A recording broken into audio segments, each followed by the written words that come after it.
Kita ini tadi sudah saya sampaikan bahwa di Lampung ini cukup banyak terdapat perlintasan liar yang ini sangat berbahaya bagi keselamatan pemakai jalan.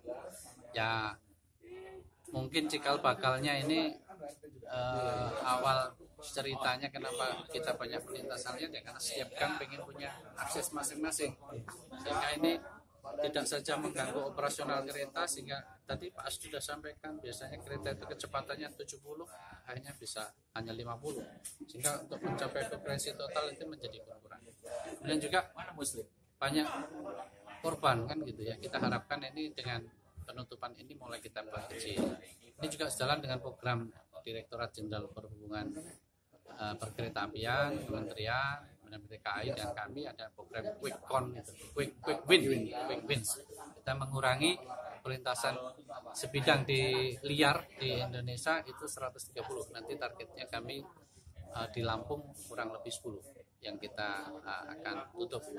Dan alhamdulillah kita sudah menutup 2 kemarin di Beranti kami sudah tutup 2 karena ada di sana sudah ada underpassnya, kita laksanakan penutupan. Nah, yang di sini ini kami tadi sudah didengar bahwa di sini jarak terlalu dekat perlintasan itu. Bapak dengar tadi 30 meter, 50 meter, nggak nyampe 100. Idealnya per 800 sebenarnya baru boleh ada perlintasan.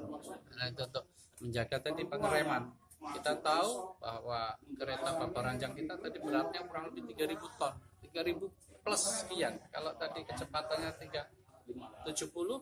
kalau pengereman untuk yang kecepatan 70 dengan berat 230 ton saja itu 346 meter, berarti ini paling enggak 3 kilo baru berhenti.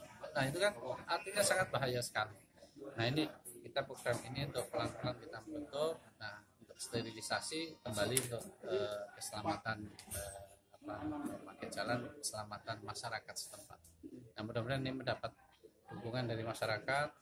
Dan ini juga memang kalau kita lihat kan ke depan angkutan massal akan terus berkembang.